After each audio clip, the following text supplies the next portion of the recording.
நீங்கள் பார்த்து கொண்டிருப்பது உங்கள் ஜாஷுவா டிவி. சகல ஜனங்களுக்கும் நற்செய்தி.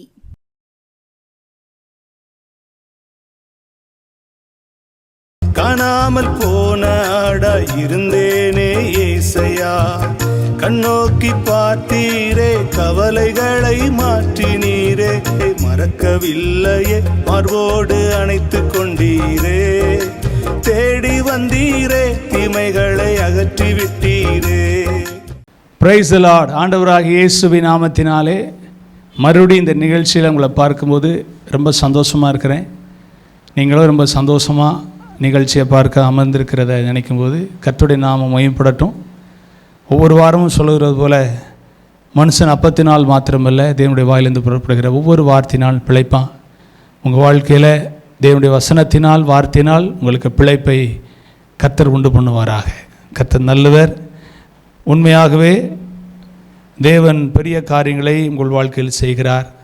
கர்த்தருக்கு மகிமை உண்டாகட்டும். இன்றைக்கு நாம் கர்த்தருடைய வார்த்தையை இந்த நிகழ்ச்சியின் மூலமாக நாம் வாசிக்கும் போது கர்த்தர் நம்மோடு பேசுவார். வாசிக்கலாம். 2 நாளாகம புஸ்தகம் 5ஆம் அதிகாரம் 13ஆம் வசனத்தை வாசிப்போம். அவர்கள் ஒருமிக்க பூரிகைகளை ஊதி ஊதி ஏக சத்தமாய் கர்த்தரை துதித்து ஸ்தோத்திரித்து பாடினார்கள். ஆசாரியர் பரிசுத்த ஸ்தலத்திலிருந்து புறப்படுகையிலும் பாடகர் பூரிகைகள் கீத வாக்கியங்களுடைய சத்தத்தை தொனிக்க பண்ணி கர்த்தர் நல்லவர், அவர் கிருபை என்றும் உள்ளதென்று அவரை ஸ்தோத்தரிக்கையிலும் கர்த்தருடைய வீடாகிய தேவாலயம் மேகத்தினால் நிறையப்பட்டது. நல்ல கவனிங்களேன். அருமையான இந்த வேத பகுதியில் சொல்லப்பட்டிருக்கிறது, கர்த்தர் நல்லவர், அவர் கிருபை என்றும் உள்ளது என்று அவரை ஸ்தோத்தரிக்கையிலும் கர்த்தருடைய வீடாகிய தேவாலயம் மகிமையினால் நிறையப்பட்டது. மேகத்தினால் நிறையப்பட்டது அப்படின்னு சொல்லப்பட்டிருக்கிறது. இன்றைக்கி நாம் சிந்திக்க போகிற காரியம் என்னென்னா, கர்த்தர் நல்லவர். சொல்லுங்கள், கர்த்தர் நல்லவர். உலகத்தில் நாம் அநேகரை சொல்கிறோம், அவங்க நல்லவங்க, இவங்க நல்லவங்க அப்படின்னு நம்ம ஒவ்வொருத்தரையும் பார்த்து நம்ம சொல்கிறோம். ஆனால் உண்மையிலேயே எல்லாரும் நல்லவங்களா அப்படிங்கிற ஒரு கேள்வி நம்ம வாழ்க்கையில் வருமானா, உண்மையாகவே உலக பிரகாரமாக இருக்கிற மனிதர்களாக இருக்கிற ஒவ்வொருத்தருடைய வாழ்க்கையிலையும் ஒரு கெட்ட ஒரு அனுபவம் இருக்கத்தான் செய்யுது. பூரணமாக இவர்கள் நல்லவர்கள் என்று சொல்ல வாய்ப்பில்லாத அனுபவங்கள் எல்லாருடைய வாழ்க்கையிலும் இருக்கிறது. இந்த வார்த்தையை கேட்குற உங்கள் வாழ்க்கையிலையும், வார்த்தையை பிரசங்கிக்கிற என்னுடைய வாழ்க்கையிலையும் நாம் நல்லவர்கள் என்ற சாட்சியை உறுதியாக நம்ம சொல்ல முடியாது. ஆகவே உலகத்தில் நாம் எல்லாரும் நல்லவர்கள் என்ற பூரணமான அனுபவத்தை சொல்லவே முடியாது. ஆனால் நான் வாசிக்கிறோம், கர்த்தர் நல்லவர், கர்த்தர் ஒருவரே நல்லவர் அப்படிங்கிற அந்த அனுபவம் நம்ம வாழ்க்கையில் சரியாக நாம் அறிந்திருக்க வேண்டும். அதனால தான் சொல்லப்பட்டிருக்க கர்த்தர் நல்லவர் என்பதை ருசித்து பாருங்கள், அவர் மேல் நம்பிக்கையாயிருக்கிற மனுஷன் பாக்கியவான். அப்போ நம்ம வாழ்க்கையில் கர்த்தர் நல்லவர் என்பதை அறிந்திருக்க வேண்டும். இன்றைக்கி நாம் கேட்கிற இந்த வார்த்தையை ஒருபோதும் மறந்து போகக்கூடாது. இனி நம்முடைய வாழ்க்கையில் அடிக்கடி நம்ம வாயில் சொல்லக்கூடிய ஒரு காரியம், கர்த்தர் நல்லவர். துன்பத்திலையும் சொல்லணும், இன்பத்திலையும் சொல்லணும், தேவையின் மத்தியிலையும் சொல்லணும், குறைவிலையும் சொல்லணும், பரிகாசத்திலையும் சொல்லணும், நம்மளை ஏளனமாய் பேசும்போதும் சொல்லணும், கர்த்தர் நல்லவர், கர்த்தர் நல்லவர். ஏன்னா அவர் ஒருவரே நம்முடைய வாழ்க்கையில் எல்லாவற்றையும் நன்மையாய் செய்கிறவர். ஆகவே அவர் நல்லவராய் இருக்கிறார்.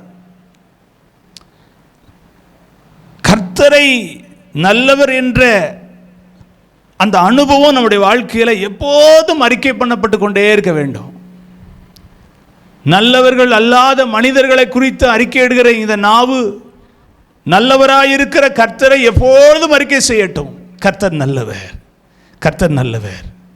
ஒருவேளை உங்கள் வாழ்க்கையில் நீங்கள் எதிர்பார்த்த காரியமோ, நீங்கள் விரும்புகிற காரியமோ ஒருவேளை நடக்காமல் இருந்திருக்கலாம். நீங்கள் அநேக காரியத்தை செய்வதற்கு முயற்சி எடுத்தும் தோற்று போயிருக்கலாம், அல்லது தோற்று போய்கொண்டே இருக்கலாம். உங்கள் வாழ்க்கையில் நீங்கள் சொல்ல வேண்டியது, கர்த்தர் நல்லவர். முறுமுறுக்க வேண்டாம். அவரை குறித்து கோபத்தோட உங்கள் வாழ்க்கையில் தவறான வார்த்தைகளை விட்டுவிட வேண்டாம். உங்கள் வாழ்க்கையில் சொல்லணும், கர்த்தர் நல்லவர்.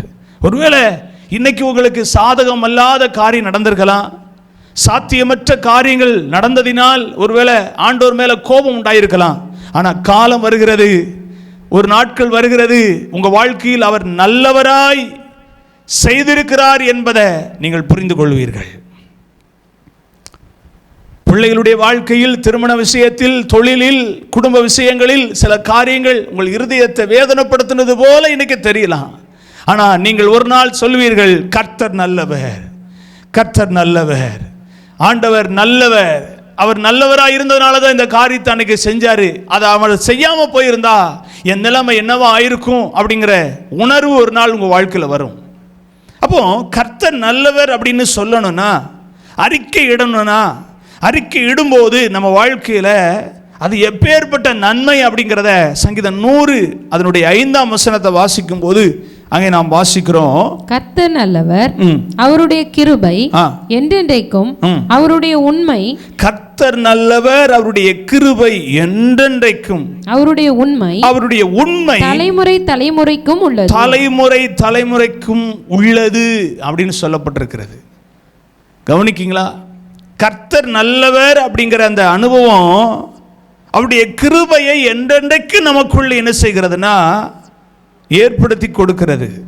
அது மாத்திரமல்ல, அவருடைய உண்மை நம்முடைய தலைமுறை தலைமுறைக்கும் நம்மோடு டிராவல் பண்ணக்கூடிய அளவுக்கு கர்த்தர் கிரியை செய்கிறார். கிருபையும் உண்மையும் நம்முடைய வாழ்க்கையில் எப்போது நம்மளை நடத்துவதற்கு நாம் அடிக்கடி சொல்ல வேண்டிய விஷயம் என்னன்னா, சொல்ல வேண்டிய வார்த்தை என்னன்னா, கர்த்தர் நல்லவர். இந்த வார்த்தையை கேட்குறவங்க வாழ்க்கையில் இனி அனுபவமாய் மாறட்டும். கர்த்தர் நல்லவர்னு எப்பெல்லாம் சொல்கிறீங்களோ அவருடைய கிருபை என்றென்றும் உங்கள் வாழ்க்கையில் உள்ளது. அவருடைய உண்மை உங்களுக்கு மட்டும் இல்லை, உங்கள் தலைமுறைகளுக்கு உள்ளதுன்னு சொல்லப்பட்டிருக்கிற வார்த்தை அப்படியே நிறைவேறும். அதனால தான் கர்த்தர் நல்லவர் அப்படிங்கிற வார்த்தையை நீங்கள் அறிக்கையிட்டு கொண்டே இருக்க வேண்டும். எனக்கு தெரிந்த சில ஊழியர்கள், சில தேவனுடைய பிள்ளைகள் அடிக்கடி சொல்லுகிற வார்த்தை, கர்த்தர் நல்லவர், கர்த்தர் நல்லவர். அப்படிப்பட்டவர்களுடைய வாழ்க்கையில் உண்மையாகவே அவர் செய்த நன்மைகள் ஏராளம், உணர்வுபூர்வமாக அவங்க வாழ்க்கையில் எடுத்து சொல்ல முடியும். ஆகவே அவர்கள் இன்னைக்கும் சொல்லிக்கிட்டு இருக்கிறாங்க, கர்த்தர் நல்லவர், கர்த்தர் ஒருவரே நல்லவர். உலக மனிதர்களை பெருமையாய் பேசுகிற அனுபவங்கள், உலக மனிதர்களை பெருமையாய் எடுத்து சொல்லுகிற அனுபவங்கள் இனி உங்கள் வாழ்க்கையில் வராதிருப்பதாக. கர்த்தர் நல்லவர் என்பதையே உங்கள் இருதயம் சொல்லிக்கொண்டே இருக்கட்டும். கர்த்தர் நல்லவர் என்பதையே உங்கள் வாய்கள் அறிக்கையிட்டுக் கொண்டே இருக்கட்டும். கர்த்தர் நல்லவர். இரண்டாவது, கர்த்தர் நல்லவர் அப்படிங்கிறத நாம சொல்வதனுடைய இன்னொரு பலனை குறித்து வேதம் சொல்கிறது. 135ஆம் சங்கீதம் 3ஆம் வசனத்தை வாசிப்பீர்களானால், கர்த்தர் நல்லவர், கர்த்தர் நல்லவர், அவருடைய நாமத்தை கீர்த்தனம் பண்ணுங்கள், அவருடைய நாமத்தை கீர்த்தனம் பண்ணுங்கள், அது இன்பமானது, அது இன்பமானது அப்படின்னு போட்டிருக்கு. அப்ப நீங்கள் கர்த்தர் நல்லவர் என்பதை நீங்க அறிக்கையிட உங்க வாழ்க்கையில் ஒரு சந்தோஷத்தை, ஒரு இன்பத்தை கர்த்தர் உங்களுக்கு கொடுக்கிறார். துக்கத்தோடு இருக்கிற உங்களுக்கு தான் ஆண்டவர் பேசுறார், கவலையோடு இருக்கிற உங்களுக்கு தான் பேசுறார், வேதனையின் மத்தியில் இருக்கிற உங்களுக்கு பேசுறாரு. இனி உங்க வாயில என்ன வார்த்தை வரட்டும்? கர்த்தர் நல்லவர் என்கிற வார்த்தை வரட்டும். அப்படி நீங்க அறிக்கையிட உங்க வாழ்க்கையில் இன்பத்தை கர்த்தர் உண்டு பண்ணுவார். மாய்மாலமான இன்பம் அல்ல, கொஞ்ச நேரம் கிடைக்கிற இன்பம் அல்ல, நித்தியமாய் உங்கள் வாழ்க்கையில் உண்டாகிற ஒரு இன்பத்தை, சந்தோஷத்தை கர்த்தர் உங்களுக்கு கொடுப்பார். சாத்தியமே இல்லைன்னு சொல்லப்படக்கூடிய இடத்துல அவர் சாத்தியத்தை ஏற்படுத்தி கொடுத்து உங்களுக்கு சந்தோஷத்தை உண்டு பண்ணுவார். வாய்ப்பே இல்லையே என்று சொல்லிக் கொண்டிருக்கிற வாழ்க்கையில் கர்த்தர் நல்லவர் என்ற அறிக்கையானது உண்மையான சந்தோஷத்தை உங்களுக்குள்ளே இருந்து பிரதிபலிக்க பண்ணும். அப்போ இரண்டாவது கிடைக்கிற பலன் இன்பம், சந்தோஷம் உங்களுக்கு அதனால் கிடைக்கிறது. மூன்றாவது, எரேமியா புஸ்தகம் 33ஆம் அதிகாரம் 11ஆம் வசனத்தை வாசிக்கும் போது அங்க சொல்லப்பட்டிருக்கிறது, இன்னும் களிப்பின் சத்தமும் மகிழ்ச்சியின் சத்தமும் மணவாளனின் சத்தமும் மணவாட்டியின் சத்தமும் சேனைகளின் கர்த்தரை துதியுங்கள். கர்த்தர் நல்லவர், கர்த்தர் நல்லவர், அவர் கிருபை என்றும் உள்ளதென்று சொல்லுகிறவர்களின் சத்தமும் கர்த்தருடைய ஆலயத்துக்கு ஸ்தோத்திர பலிகளை கொண்டு வருகிறவர்களின் சத்தமும் கேட்கப்படும் என்று கர்த்தர் சொல்லுகிறார். அவர்கள் முன் இருந்தது போல இருக்கும்படி தேசத்தின் சிறையிருப்பை திருப்புவேன் என்று கர்த்தர் சொல்லுகிறார். சிறையிருப்பை ஆண்டவர் திருப்புவார். கர்த்தர் நல்லவர் என்று நீங்கள் அறிக்கையிடும் போது உங்கள் வாழ்க்கையில் காணப்படுகிற சிறையிருப்புகளை கர்த்தர் திருப்புவார். முன் இருந்தது போல அனுபவத்துக்குள் உங்களை கொண்டு வருவார். எவ்வளவு பெரிய ஆசீர்வாதம் இருக்கு பாருங்க. உங்கள் வாழ்க்கையில் இருக்கிற சிறையின் அனுபவங்கள், அடிமையின் அனுபவங்கள், கட்டப்பட்ட அனுபவங்கள், செயல்பட முடியாது இருக்கிற அனுபவங்கள் எல்லாவற்றையும் ஆண்டவர் மாற்றி உங்களை முன்பிருந்தது போல அனுபவத்துக்குள்ளே கொண்டு வருவது கர்த்தர் நல்லவர் என்கிற அறிக்கை. கர்த்தரை நல்லவர் நல்லவர் என்று சொல்லக்கூடிய அறிக்கையானது உங்கள் வாழ்க்கையில் இருக்கிற சிறையிருப்புகளை திருப்பும். சிறைப்பட்ட அனுபவங்களில் இருந்து உங்களை வெளியே கொண்டு வரும். சிறையின் அனுபவத்துக்களை தொடர்ந்து ஜீவனம் பண்ணுவதற்கு சத்துரு வைத்திருந்த கண்ணிகளை தகர்த்து போடும். உங்கள் வாழ்க்கையில் கர்த்தர் நல்லவர் என்ற வார்த்தை, நீங்கள் உண்மையாகவே மனப்பூர்வமாய் சொல்லக்கூடிய வார்த்தையாயா சிறையிருப்பில் இருந்து உங்களை திருப்புவதற்கு போதுமானதாக இருக்கிறது. 3 காரியங்கள் உங்களோடு நான் சொன்னேன். முதலாவது, அவருடைய கிருபையும் உண்மையும் என்றென்றைக்கும் தலைமுறைக்கும் உங்கள் வாழ்க்கையில் டிராவல் பண்ணும், தொடர்ந்து வரும். கர்த்தர் நல்லவர் நல்லவர் என்று சொல்ல. இரண்டாவது, ஒரு இன்பத்தை, சந்தோஷத்தை உங்களுக்கு அவர் கொடுப்பார். மூன்றாவது, சிறையிருப்பின் அனுபவங்களை மாற்றி, அடிமைத்தனத்தின் அனுபவங்களை மாற்றி உங்களுக்குள் ஒரு நல்ல ஸ்தோத்திரம், மகிழ்ச்சியை, ஒரு நல்ல விடுதலையின் அனுபவத்தை உணரச் செய்வார். அடுத்ததாக நாம் வாசிக்கும் போது சொல்லப்பட்டிருக்கிறது, ஸ்தோத்திரம், கர்த்தர் நல்லவர். புலம்பல் 3ஆம் அதிகாரம் 25ஆம் வசனத்தை வாசிப்பீங்கன்னா, தமக்கு காத்திருக்கிறவர்களுக்கும் தம்மை தேடுகிற ஆத்துமாவுக்கும் கர்த்தர் நல்லவர். நல்ல கவனிங்க. தமக்கு காத்திருக்கிறவர்களுக்கும் தம்மை தேடுகிற ஆத்துமாவுக்கு அவர் எப்படி இருக்கிறாரா?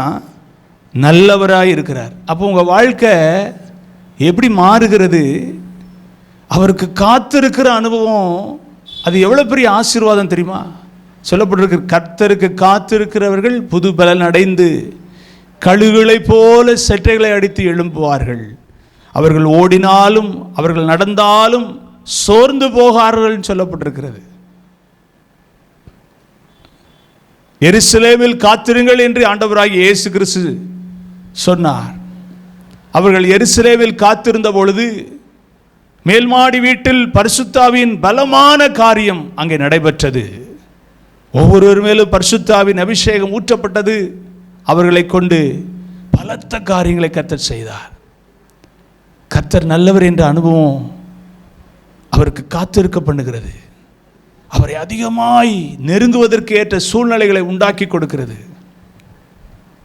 அப்போ கர்த்தரை தேடுவது, கர்த்தரை நெருங்குவது, கர்த்தருக்கு காத்திருக்கிற அனுபவம் எதிலிருந்து கிடைக்கிறதுனா, கர்த்தர் நல்லவர் நல்லவர் நல்லவர் என்ற அறிக்கை உங்களை அப்படி நடத்துகிறது. எனக்கு அன்பானவர்களே, மனிதர்களை நல்லவர்கள் நல்லவர்கள் சொல்லி என்ன கிடைச்சிச்சு? மனிதர்களை குறித்து சர்டிஃபிகேட் கொடுத்து உங்கள் வாழ்க்கையில் ஏதாவது பெற்றுக்கிட்டீங்களா? இல்லை. இன்றைக்கி உங்கள் மேலே பிரியம் வைக்கிறவங்க நாளைக்கு உங்களை உதறி தூக்கி போட்டுட்டு போய்கிட்டே இருப்பாங்க. உங்கள் வாழ்க்கையில் ஒரு எச்சரிக்கை இருக்கணும். உங்களை நல்லவர்கள்னு சொல்கிற இடத்துல நீங்கள் ஜாக்கிரதையாக இருக்கணும். நீங்கள் மற்றவங்களை நல்லவர்கள்னு சொல்கிற இடத்துலையும் ஜாக்கிரதையாக இருக்கணும். தொடர்ந்து அந்த உறவு நீடிக்காது. தொடர்ந்து அந்த பாதையில் போக முடியாது. ஒரு பிளவு உண்டாகும், ஒரு விரிசல் உண்டாகும். ஆனால் தேவனை நல்லவர் என்று சொல்கிற அனுபவம் இன்னும் அவரோடு கிட்டிச்சேர பண்ணும். இன்னும் அவரை தேடக்கூடிய வாய்ப்பை உண்டாக்கும். இன்னும் அவருடைய சமூகத்தில் காத்திருக்க பண்ணும். இன்னும் ஆத்மா வளருவதற்கேற்ற காரியங்களை அவங்க வாழ்க்கையில் ஏற்படுத்தி கொடுக்கும். அந்த உறவு உடையாது, அந்த உறவு சிதைந்து போகாது, அந்த உறவு உங்க வாழ்க்கையில் விரிசல் உண்டாகாது, வளரும். அப்போ கர்த்தர் நல்லவர் என்பதை அறிக்கையிடுவது எவ்வளவு அவசியமான ஒன்று. எனக்கு அன்பான தேவ பிள்ளையே, கொஞ்சம் சிந்திங்க. உங்கள் வாழ்க்கையில் கர்த்தர் நல்லவருங்கிறத சொல்லுகிறவங்களா இருக்கீங்களா? அறிக்கையிடுறவங்களா இருக்கீங்களா? அடிக்கடி சொல்கிறவங்களா இருக்கீங்களா? வேறான தேவையில்லாத வார்த்தைகள் உங்கள் வார்த்தையில் வந்துக்கிட்டே இருக்கு.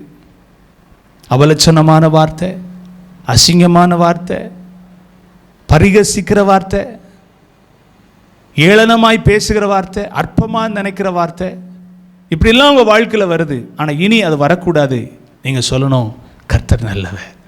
சொல்லுங்கள், கர்த்தர் நல்லவர், கர்த்தர் நல்லவர், கர்த்தர் நல்லவர் என்பதை அடிக்கடி அறிக்கையிட்டுக் கொண்டே இருங்க. அவருடைய கிருபை என்றும் உள்ளதுன்னு உங்கள் வாழ்க்கையில் உணர்வீங்க.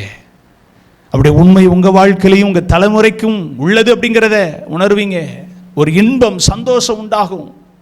அது மாத்திரமல்ல, உங்கள் வாழ்க்கையின் சிறையிருப்பு மாறும். உங்கள் ஆத்துமா அவருக்கு காத்திருக்க பண்ணவும், அவரோடு நெருங்கவும், அந்த அனுபவத்துக்குள் கர்த்தர் உங்களை கொண்டு வருவார். ஆகவே எனக்கு அன்பானவர்களே, இந்த வார்த்தையை நீங்கள் எப்படி எடுத்துக்கிட்டீங்கன்னு தெரியல. ஆனால் ஆண்டவர் உங்கள் வாழ்க்கையில் கர்த்தர் நல்லவர் என்கிற அந்த வார்த்தை அறிக்கையிட்டப்பட்டு கொண்டே இருக்க வேண்டும் என்று கர்த்தர் விரும்புகிறார். உங்கள் வாழ்க்கையில் இனி அந்த சத்தம் வந்து கொண்டே இருக்கணும்.